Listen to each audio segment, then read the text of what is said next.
dua, husnudzan billah, bersangka baik kepada Allah. Tiga, bersabar.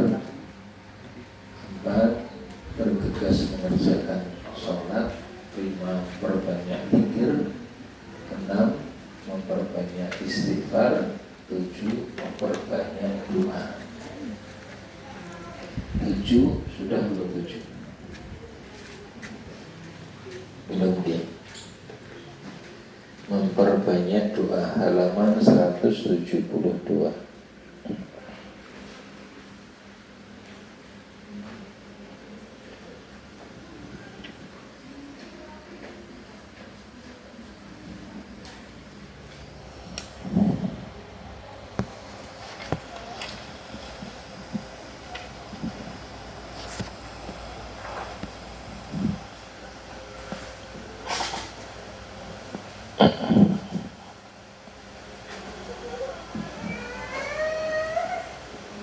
Menghadapi ujian.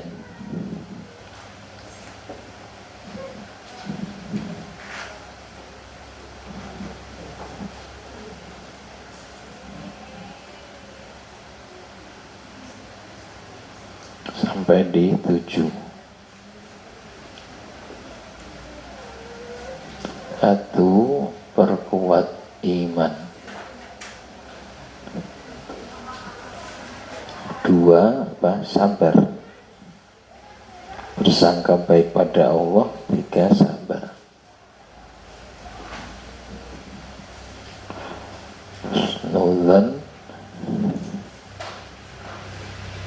billah. Empat, sabar. Tiga, sabar. Empat, segera mengerjakan sholat.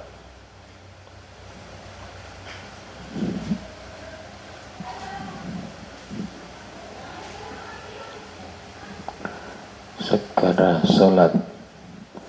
Lima, perbanyak zikir. Empat, perbanyak istighfar. Nah, 7, perbanyak doa.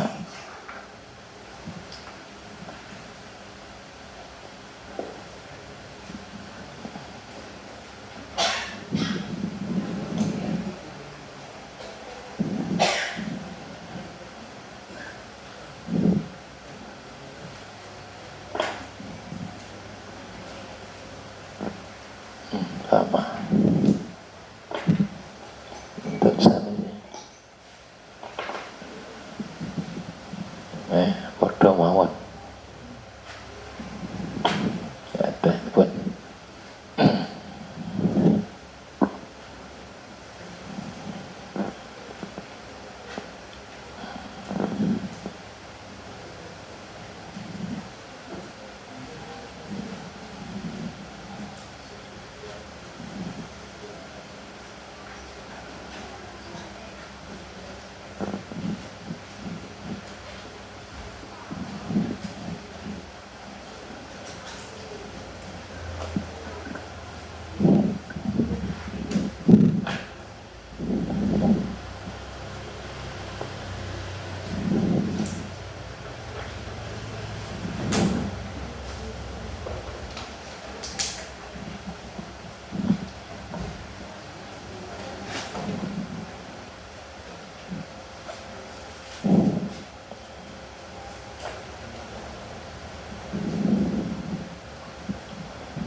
Saya sedang ingat-ingat ayat. Wah, Fathul.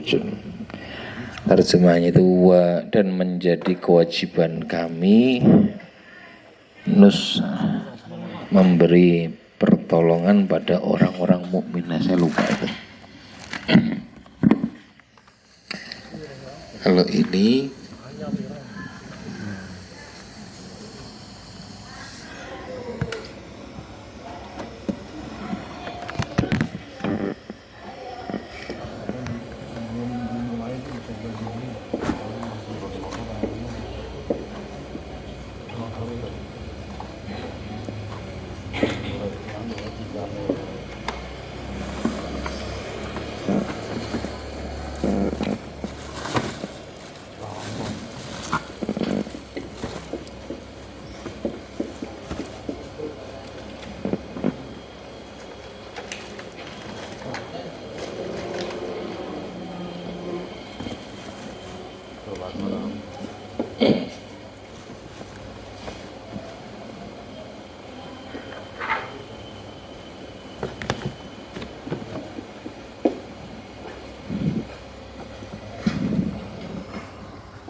surat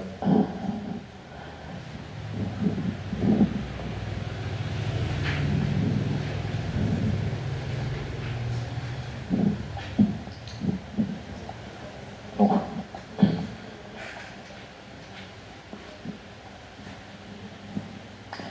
Ini surat Nuh ayat berapa? Bagian awal.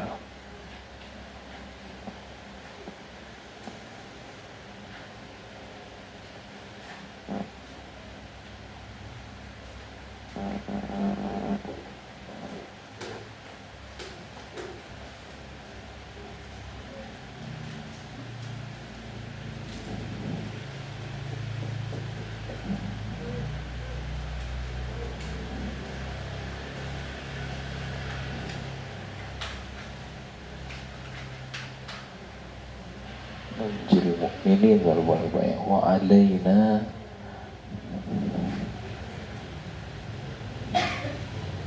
saya lupa.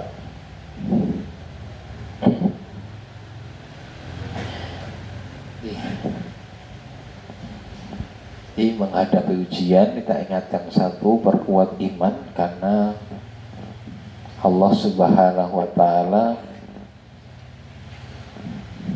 menolong orang-orang beriman. Wa alaina, saya lupa, nunjil mukminin atau nasrul mukminin, menjadi kewajiban kami untuk menolong orang-orang yang beriman ya. Kemudian husnudzan billah, berprasangka baik kepada Allah, karena Allah berfirman dalam hadis qudsi, ana inda dhanni abdi bi, aku ikuti persangkaan hambaku kepadaku. Jika ia berprasangka baik, maka kebaikanlah untuknya. Ketiga, sabar, sebab di ayat 155 sampai 157 diantaranya Allah membersamai orang-orang yang bersabar, dan kebersamaan Allah ya dalam hal ini adalah kebersamaan yang khusus, wujudnya adalah ta'yidullah wa nasruhu, dukungan Allah dan pertolongannya. Yang keempat, segera sholat karena Allah perintahkan agar kita menjadikan sholat dan sabar sebagai sarana untuk menghadirkan pertolongan Allah Subhanahu wa Ta'ala. Yang kelima, perbanyak zikir, sebab di satu hadis sahih Allah berfirman, wa anna ma'ahu idza dzakaroni, aku bersama dengannya, dengan hambaku selama dia berzikir kepadaku. Maka ini artinya juga ma'iyatullah al-khosoh, kebersamaan Allah secara khusus, diantaranya dalam bentuk nasrullah, pertolongan Allah. Yang keenam, perbanyak zikir, yang perbanyak istighfar. Di surat Nuh bagian awal itu ada perintah untuk beristighfar kepada Allah, yang kemudian keterangan berikutnya di ayat-ayat itu Allah memberikan apa-apa yang dibutuhkan. Di hadis riwayat Tirmidzi juga disebutkan, siapa yang membiasakan atau melanggengkan istighfar, Allah berikan jalan keluar dari setiap masalah, kemudahan segala urusan, dan rezeki yang tidak disangka-sangka. Terus yang ketujuh, memperbanyak doa. Ini masuk ketujuh.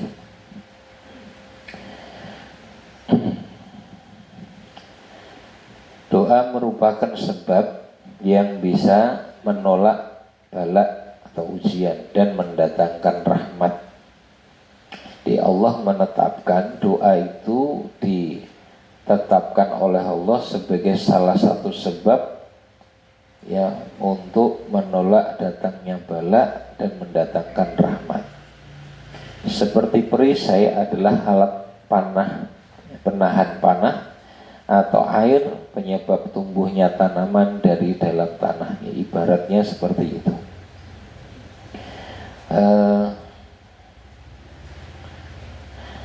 Kita mendapati banyak ayat Quran yang berbicara tentang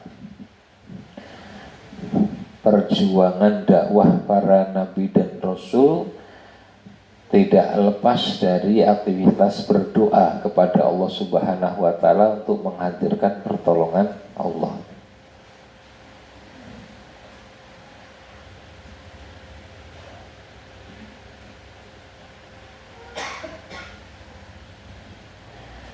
Nabi Muhammad SAW di akhir malam sebelum masuk subuh, pagi harinya harus berperang dalam perang Badar.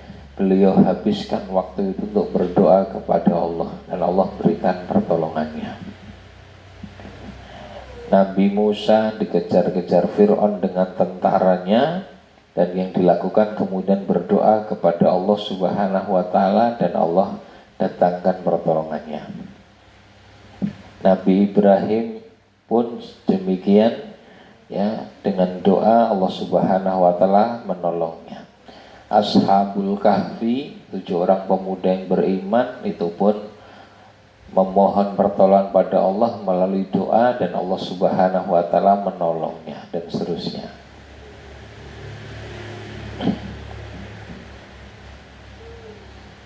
Dinukilkan di sini di halaman 172, pertama surat Al-Mu'min atau surat Ghafir, itu surat ke-40 ayat 60, perintah untuk berdoa kepada Allah. Wa qala rabbukum ud'uni, dan Rabbmu, Rabb kalian berfirman, ud'uni, berdoalah kepadaku, astajib lakum, aku kabulkan ya doa kalian. Allah memerintahkan berdoa, dan Allah menjanjikan pengabulan dari doa tersebut.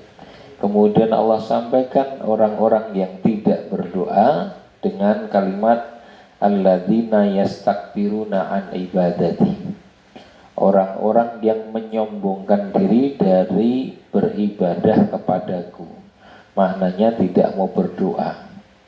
Maka mereka diancam dengan neraka jahanam. Sayadkhuluna jahannama dakhirin, mereka akan masuk neraka jahanam dalam keadaan hina. Dari sini kalau analisa fikihnya, berdoa itu kewajiban.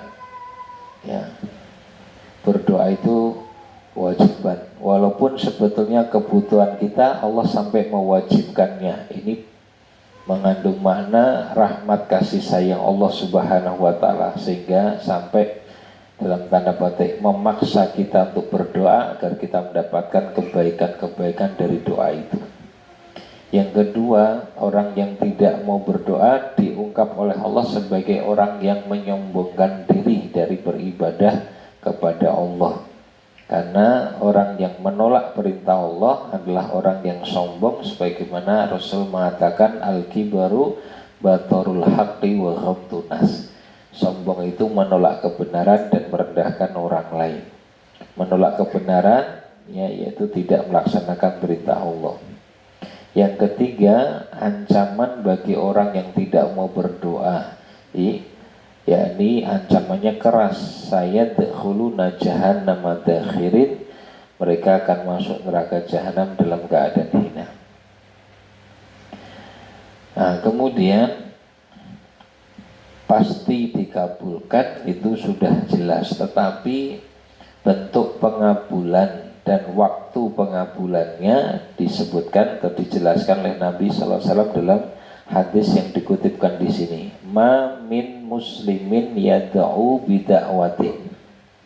Tidaklah seorang muslim yang berdoa dengan satu doa laisa fiha ismun, di mana dalam doanya itu tidak mengandung dosa, wala qati'atu rahimin, tidak juga mengandung pemutusan silaturahim, illa a'tahullahu biha, melainkan pasti Allah berikan biha dengan doanya itu ihda salasin, salah satu dari tiga. Jadi kan dikabulkan atau diberikan oleh Allah dengan doanya itu dengan satu di antara tiga ini. Pertama, imma antu ajjala lahu da'watuhu. Imma bisa jadi, mungkin saja, antu ajjala lahu, disegerakan untuk dia da'watuhu, doanya itu, pengabulan doanya itu. Jadi dikabulkan dalam waktu yang segera, pertama. Wa imma ayyaddakhiraha lahu fil akhirah. Kemungkinan yang kedua adalah Allah akan tunda, antu ajjala lahu, ayyaddakhiraha lahu, diakhirkan, ditunda pengabulannya, fil akhirah, untuk diberikan di akhirat. Jadi disimpan dulu, nanti dikasihkan pengabulan doanya itu di akhirat. Wa imma ayyasrifa anhu minas su'i mithlaha. Kemungkinan yang ketiga adalah ayyasrifa anhu minas su', akan dijauhkan, dihindarkan dari keburukan, mithlaha, yang semisal dengannya, sebanding dengan apa yang ia minta. Maknanya seseorang itu berdoa dengan sesuatu permintaan yang dalam persepsi orang yang berdoa itu baik, padahal itu enggak baik menurut ilmu Allah yang sempurna. Maka sengaja Allah enggak kabulkan agar dengan itu dia selamat dari mandorot atau bahaya. Nah, yang minta ini nggak ngerti kalau itu dikabulkan malah bahaya, maka Allah tidak kabulkan agar kita selamat. Itu maknanya ayasrifa anhu minas su'i mithlaha, ya. Allah hindarkan ia dari keburukan yang sebanding dengan apa yang ia minta di dalam doanya itu. Lalu mereka, para sahabat, berkata, idzan, kalau begitu nuksir, kami akan perbanyak doa. Jadi begitu Nabi menjelaskan ada tiga kemungkinan ini dari orang yang berdoa kepada Allah, maka para sahabat ini kemudian mengambil kesimpulan kalau begitu nggak ada ruginya berdoa ini. Bisa dikabulkan dalam waktu segera, atau ditunda untuk disimpan dan diberikan di akhirat, atau Allah jauhkan ia dengan doanya itu dari hal-hal yang membahayakan dirinya. Gak ada yang gak baik dengan berdoa itu. Maka para sahabat kemudian mengatakan idzan nukthiru, kalau begitu kita akan perbanyak doa. Qala, Nabi kemudian bersabda, Allahu aktsaru, Allah akan lebih banyak lagi mengabulkan ya doa-doa kalian. Jadi apa yang Allah berikan lebih banyak lagi dari ya sebanyak apapun doa yang kalian sampaikan kepadanya. Di satu riwayat yang lain dikutip oleh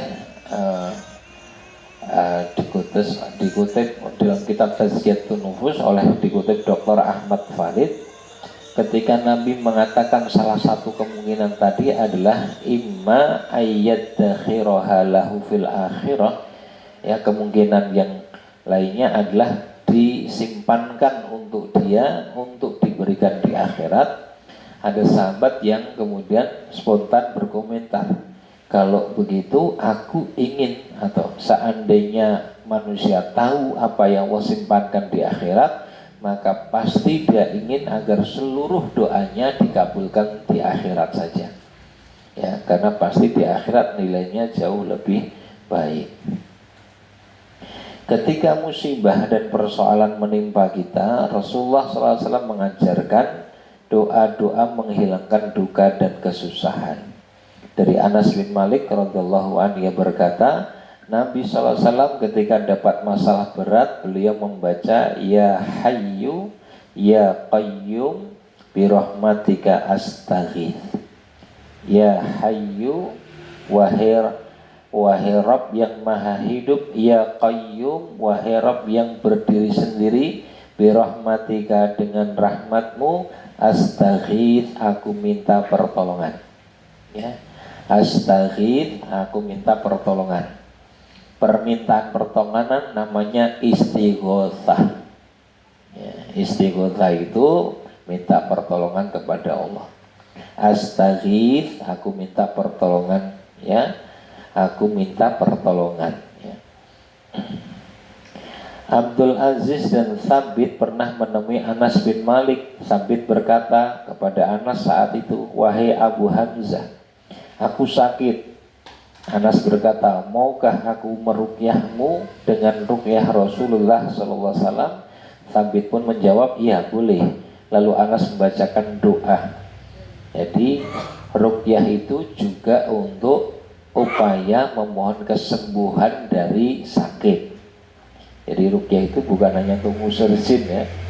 Ruqyah bisa untuk ya kesembuhan.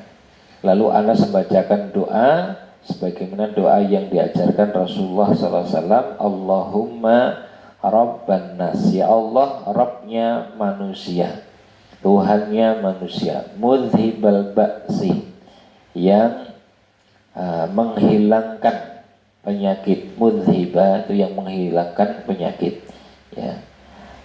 Ishfi, sembuhkanlah. Anta syafi, engkau adalah penyembuh. La syafiya, la syafi'a, tidak ada penyembuh illa anta, kecuali engkau. Syifaan la yughadiru saqamah, kesembuhan yang tidak meninggalkan penyakit lagi, atau kesembuhan yang tidak akan kambuh lagi. Hadis riwayat Bukhari Muslim. Baik, ini yang ketujuh, yang menghadapi ujian dengan perbanyak doa. Kedelapan, perhatikan nikmat-nikmat yang lain. Saat ujian, ya menghadapi ujian, orang merasa sangat berat. Ia bisa mengalami kesedihan, ya, ia bisa bahkan mengalami keputusasaan. Maka di antara upaya menghadapi ujian itu, perhatikan nikmat-nikmat yang lain. Nah, seringkali saat ujian menimpa, kita fokus kepada sesuatu yang membuat kita susah, menderita, payah. Padahal jauh lebih banyak kenikmatan yang masih diberikan oleh Allah Subhanahu wa Ta'ala atau telah diberikan olehnya. Ya, jadi misalnya sakit, jenengan anggenipun gerah pun pinten-dinten sudah berapa hari, niki pun seminggu ini dereng mari-mari. Leloro kalih sehat suwe putih, ya. Lebih lama sehatnya atau lebih lama sakitnya? Nah, maka kalau kita mengingat langkung dangu ini pun sehat, ya itu akan meringankan sakit kita, karena sakitnya masih belum seberapa dibandingkan nikmat sehat yang sudah diberikan oleh Allah Subhanahu wa Ta'ala. Ya, ini maksudnya mengingat-ingat nikmat seperti itu. Ya. Nah, ada beberapa keterangan tentang hal ini. Ini di halaman 174. Sebagian salaf, orang-orang terdahulu, salaf itu dahulu atau kuno, orang terdahulu, mengatakan bahwa mengingat kenikmatan itu menumbuhkan rasa cinta kepada Allah. Nek sing dieling-eling niku kasainan ingkang pun paringaken niku ndadosaken kita tresna ingkang datang ingkang maringi gitu. Kita ingat nikmat yang Allah berikan akan menumbuhkan cinta kita kepada Allah yang berikan karunia kenikmatan itu. Ketika seseorang melihat luka di tangan Muhammad bin Wasi, dia terkejut. Ya, lukanya mungkin parah pada bagian tangan itu. Kemudian Muhammad bin Wasi berucap, Alhamdulillah, segala puji bagi Allah, luka ini tidak di lidahku, tidak pula di sudut mataku, mau neng tangan, orang neng moto. Sebagaimana banyak kadang-kadang orang-orang Jawa niku, ano gempa umay ambruk, orang ono sing tidak ada yang berdiri sama sekali, tasih alhamdulillah nyawane isih ono. Jadi dilihat pada sisi nikmat yang masih diberikan oleh Allah. Seorang laki-laki datang pada Yunus bin Ubaid, lalu ia mengeluhkan sempitnya keadaan dan kehidupannya, bersedih terhadap hal itu. Yunus bertanya, apakah engkau senang matamu ditukar dengan 100.000 dinar atau dirham? Dia jawab, ya enggak maulah. Yunus tanya, ya dengan pendengaranmu? Ia jawab, ya tidak mau. Yunus tanya lagi, dengan lisanmu? Dia jawab tidak. Yunus tanya, dengan akalmu? Dia jawab tidak. Yunus menyebutkan nikmat-nikmat Allah yang diberikan kepadanya. Kemudian dia berkata, aku lihat engkau memiliki ratusan ribu kenikmatan yang Allah berikan, tapi engkau masih saja mengeluhkan kebutuhanmu.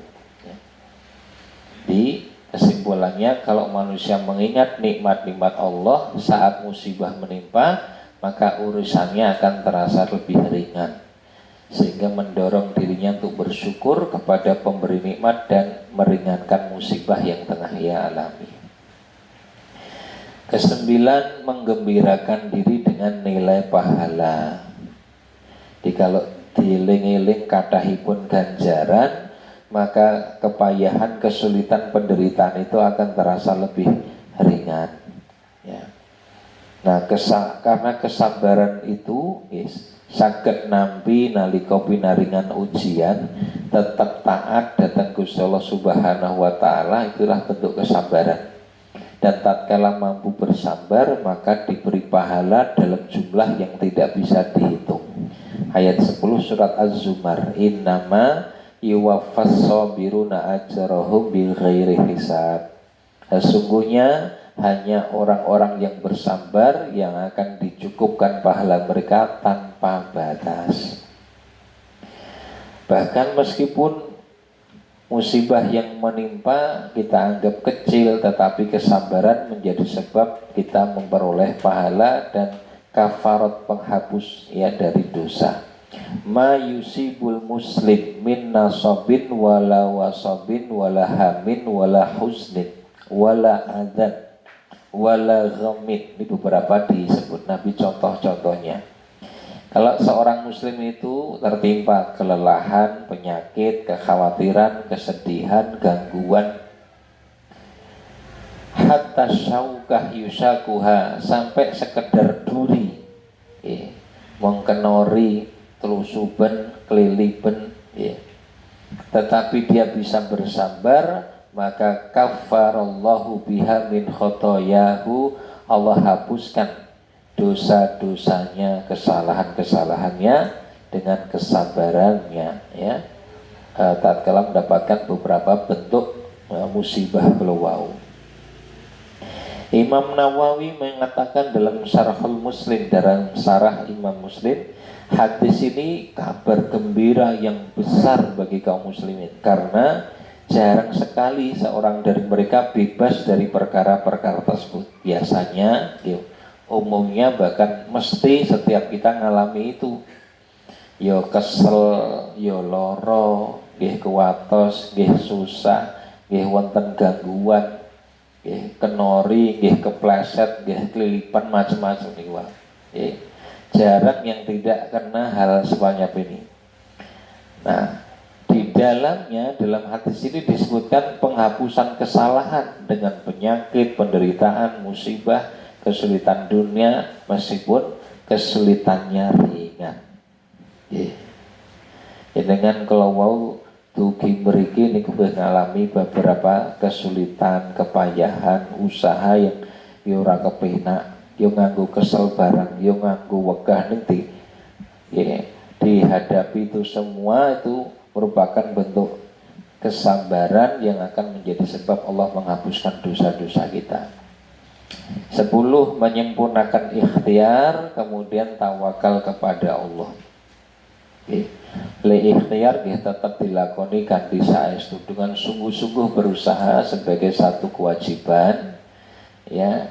Kemudian tawakal itu menyandarkan harapan sepenuhnya kepada Allah. Sebuah kisah dari Usamah bin Syarik radhiyallahu an. Aku berada di samping Nabi sallallahu alaihi wasallam. Kemudian datang seseorang dan berkata, "Ya Rasulullah, apakah aku perlu berobat?" Rasul bersabda, "Na'am, ya ibadallah, wahai hamba Allah, tadawau, berobatlah. Nek loro, nek gerah ini tetap berobat. Fa innallaha lam yadha'an, karena sungguh Allah tidaklah memberikan satu penyakit illa wada'allahu syifaan, kecuali pasti Allah berikan obatnya. Ghairi da'in wahidin, kecuali satu penyakit sing ora obati." Kalau mereka para sahabat tanya, "Ya Rasulullah, wa ma huwa, napa niku penyakit siji sing ora obati niku?" Kala Nabi menjawab, al-haramu, yaitu penyakit tua. Nah, wis tua niku wis macam-macam le. Nggih, lorone gitu. Niku jane ora loro mok mergo tua mawon gitu. Jadi sudah melemah segala yang tadinya kuat, ya. Kendor yang tadinya kencang, kabur yang tadinya tajam, itu seperti wah-wah ya iso. Itu yang enggak ada obatnya. Nggih. Demikian pula ketika kekurangan harta, tugas kita berusaha semaksimal mungkin lalu tawakal pada Allah. Masalah hasil serahkan sepenuhnya kepada Allah yang menentukan. Rasul bersabda, "Lau annakum kuntum tawakkaluna 'alallah haqqa tawakkuli." Kalau saja kalian bertawakal pada Allah dengan tawakal yang sungguh-sungguh, la ruziktum, pasti kalian akan diberi rizki. Kama turzaqut thair, seperti burung diberi rizki. Taghdu khimasan wa taruhu bitonan. Burung itu pergi di pagi hari dalam keadaan perutnya kosong, lapar. Wa taruhu bitonan, sore hari pulang dalam keadaan kenyang. Nah, ini usahanya tetap dilakukan, pergi, ya, berangkat pagi hari tetap harus berangkat, mboten mendel mawon kok nak panganane teko dhewe mboten, ya. Jadi ini gambaran disampaikan Nabi, tawakal yang benar seperti tawakalnya burung, dia tetap berusaha dan Allah berikan rizkinya. Wallahu a'lam bishawab. Selesai pada pembahasan tentang menghadapi ujian, ya. Setelah beberapa waktu dereng rampung, kita selesaikan pada kesempatan sore hari ini. Ada yang mau ditambahkan, ditanyakan, silakan. Monggo silakan, Bu. Waalaikumsalam warahmatullahi wabarakatuh.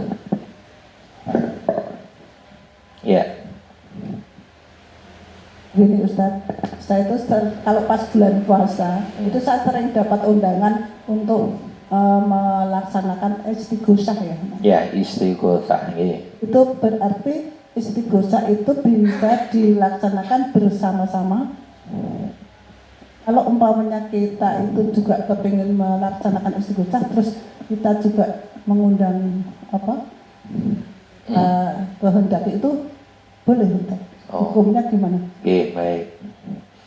Jadi tadi kita singgung istighosah itu permohonan pertolongan kepada Allah, ya. Ya Hayyu ya Qayyum bi rahmatika astaghith. Itu zikir yang biasa dibaca Nabi kalau menghadapi masalah-masalah, memohon pertolongan kepada Allah. Ini hadis riwayat Tirmidzi tadinya.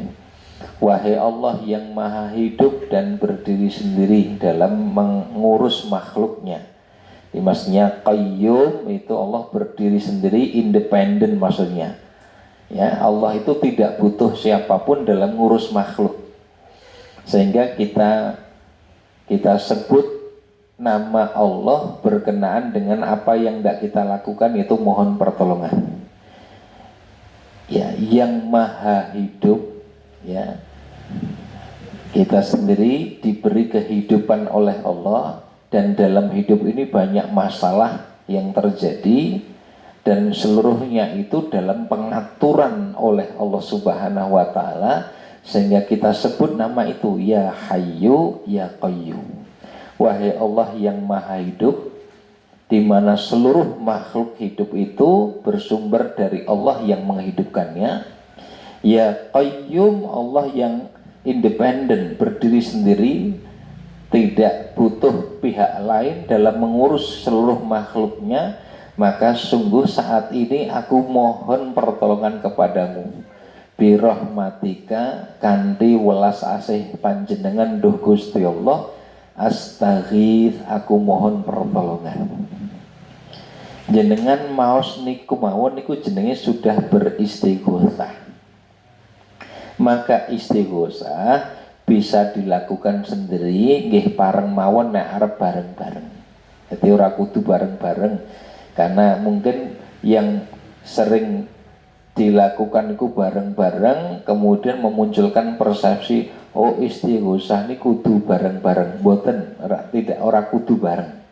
Jadi tapi kalau mau lakukan bersama-sama nggih bareng mawon, sebagaimana doa piyambakan nggih bareng, donga kalih kancane ya ora apa-apa. Gitu.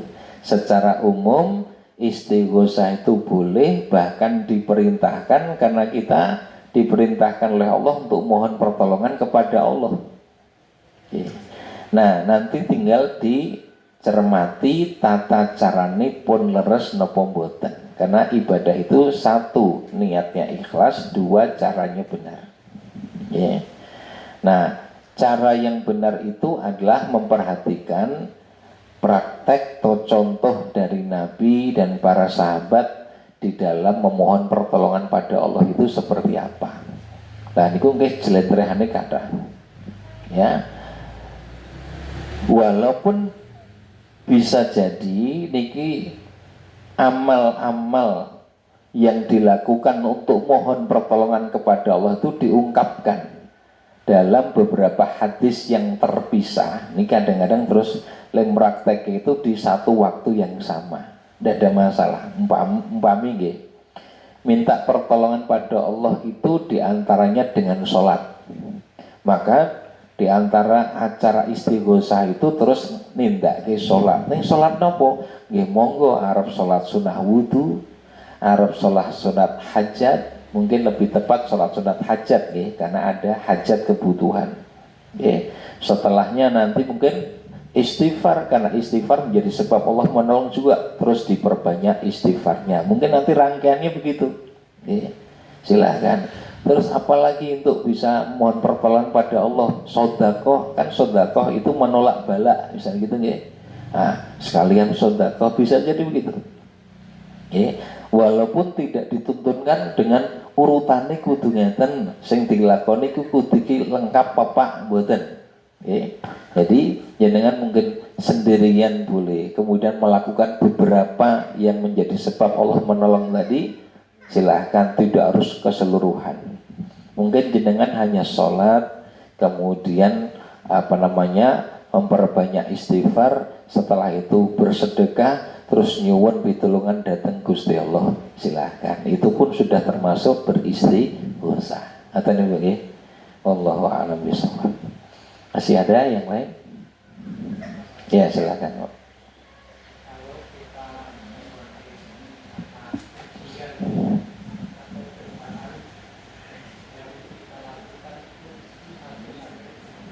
Yeah.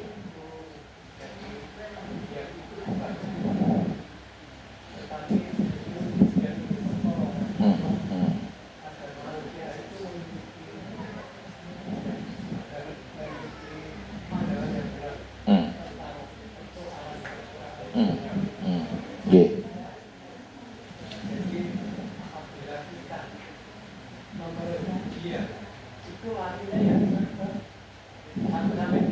Satu sampai G 10 lah kabeh G.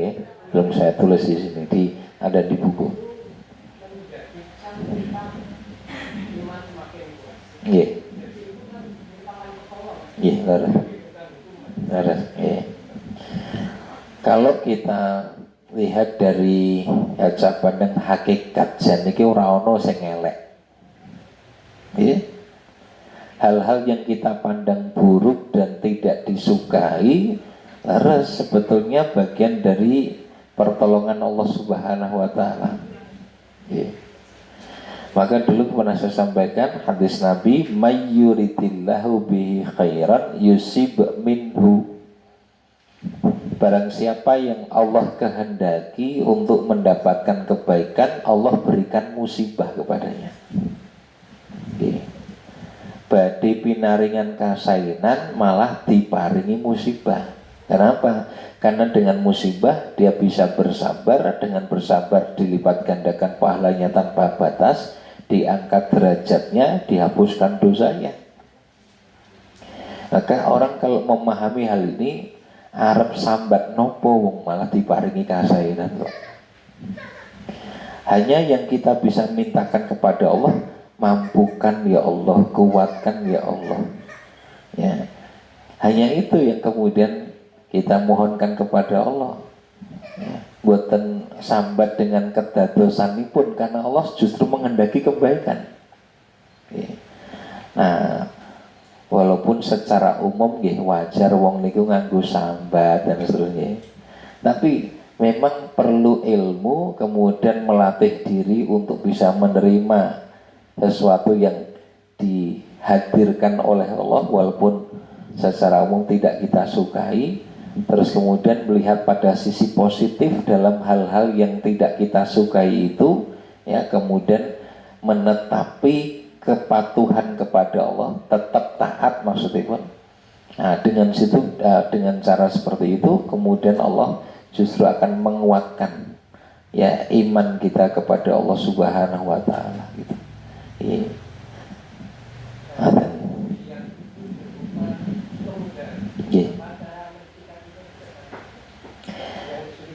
Di hadis riwayat Muslim, Nabi bersabda tentang dua jenis yang Allah berikan kepada seorang hamba. Lalu pensikapannya seperti apa?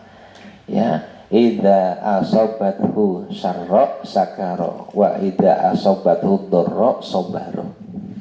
Kalau yang menimpa itu sesuatu yang secara umum disenangi, disukai, maka bersyukur.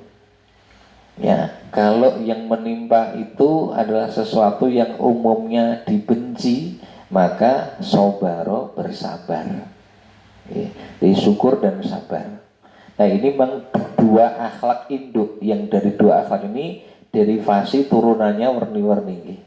Sing pokok sabar dan syukur itu. Sehingga ada ulama yang mengatakan al-imanu nisfani, iman itu kalau dibagi ada dua bagian, sebagian sabar, sebagian syukur, gitu. Ya. Nah, karena memang secara umum yang kita bisa lakukan nek ra sabar ya syukur, nek ra syukur ya sabar. Syukur itu pada pokoknya menggunakan nikmat yang Allah berikan untuk taat kepadanya. Sabar itu adalah tahan kendalikan untuk tetap taat karena menghadapi sesuatu yang tidak disukai. Ya. Nah, tetapi kalau memang yang ditanyakan hal-hal yang baik, yang menyenangkan, ya bersyukur. Syukurnya terus pundi kasainan kalau wau pun kina akan nindake dawuh. Entuk duit ya tinggi nopo, pinaringan jabatan posisi kagem nopo, diberikan kesehatan, nek sehat terus ngopo, itu syukur di situ. Nah kalau sakit itu sesuatu yang apa tidak disukai dan seringkali napa menika terpancing secara emosional untuk mengeluh, ora terima, sambat. Maka yang dibutuhkan tahan itu, kendalikan itu, tetap patuhi perintah Allah. Nah itu sabar. Haten Bapak, Allahu a'lam bishawab. Nggih, terpundi. Ya.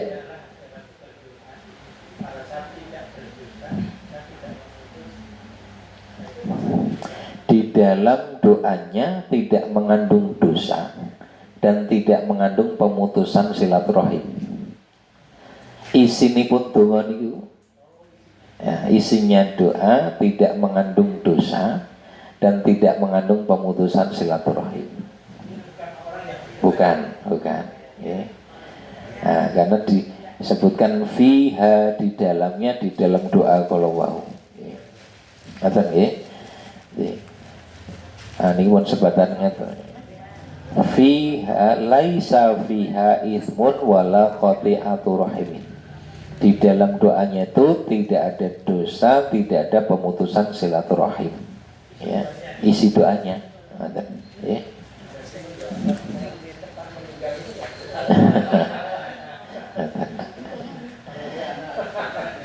Ki wong zalim ora mati-mati to nggih ngeten nggih.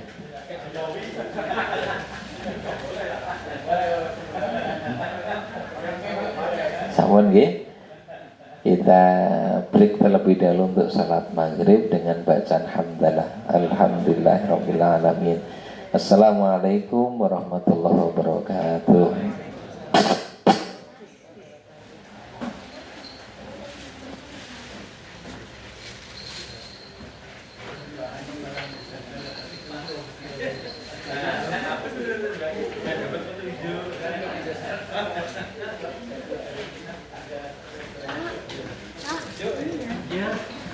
Berapa? 10? Kalau 10.000 ya.